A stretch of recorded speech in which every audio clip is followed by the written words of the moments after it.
Welcome back to another edition of the Carpetbagger. It's December. It means a couple of things. One, I'm freezing. It's really cold out here. Two, this whole Oscar thing is getting a little more serious. National Board of Review will be out soon. Golden Globes. The race is tightening, and right at the top of it is Dreamgirls. Kind of a little bit of a favorite. We thought we'd go up, 12 blocks that way.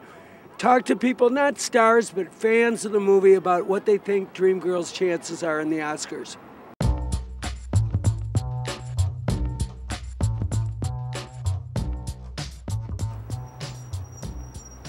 You know, we were walking up to the Ziegfeld and we thought we ought to stop and pay a little homage to the shrine, the Imperial Theater, back where it all started in 1982.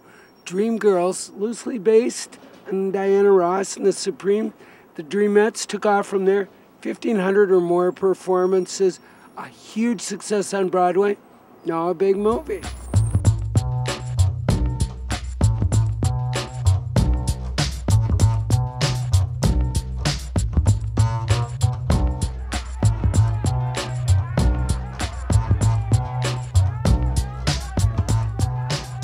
How many times have you come out and stood and waited for people to show up in a movie?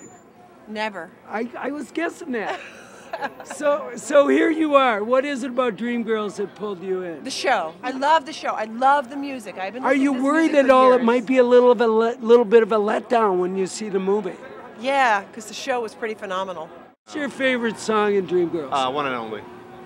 Everybody else likes that, and I'm telling you, I'm not going, but One and Only is a great song. No, I'm not going to do it. I'm not doing any Dreamgirls impressions. It's too brutal. You and Dreamgirls, a little bit of history there? Sure, yeah. Tell us about it.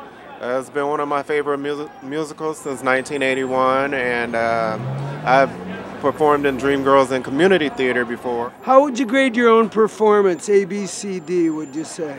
I would say C. You gave it a C. Yeah. I'm worried about my girl Beyonce getting scene stolen a little bit. Well, that's good. You know, a little tension, that's always good for the whole production. So that's pretty good because she's the star of the show. If you look at the story itself, it's about people coming from nowhere. Yes.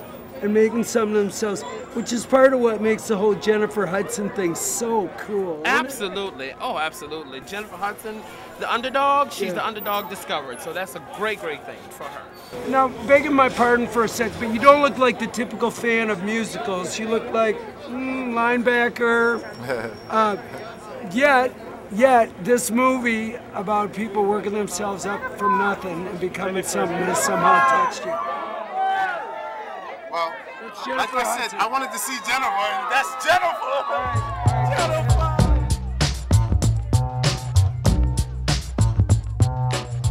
I see all these people lined up across the street for a movie they have never even seen. What is it about this movie people go crazy about? Well, I think for one, let's not mention the fact that this is where Dreamgirls, the Broadway production, opened up at 25 years ago.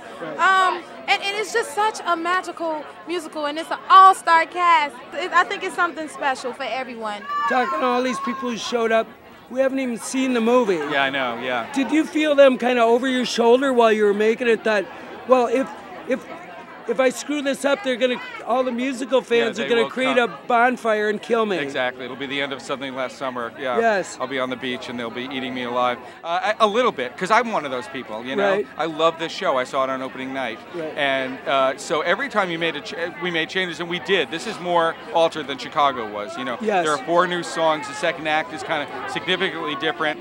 You know, every time you sort of had to take a song out or move away from the show, I really thought about their responsibility, I felt, to people who love that show. But there are things that don't work in movies. It's as simple as that. What is it about this project that people connect to it? Well, you leave the theater feeling like, first of all, you've been on an emotional roller coaster, and you can connect to each one of the characters because they're all flawed characters, and the great thing is they touch on the great sides of them and the negative sides because we all have them, and it's just an amazing story. A few of you folks have suggested that the Carpetbagger has gone to Hollywood. He's only interested in talking to celebrities, but I'm still a man of the people. We went up, we met the Dreamgirls fans, we talked to them about what the movie would be like. No one knows for sure what's going to happen in the end if Dreamgirls will be there. But in the meantime, you remember they call it Times Square for a reason.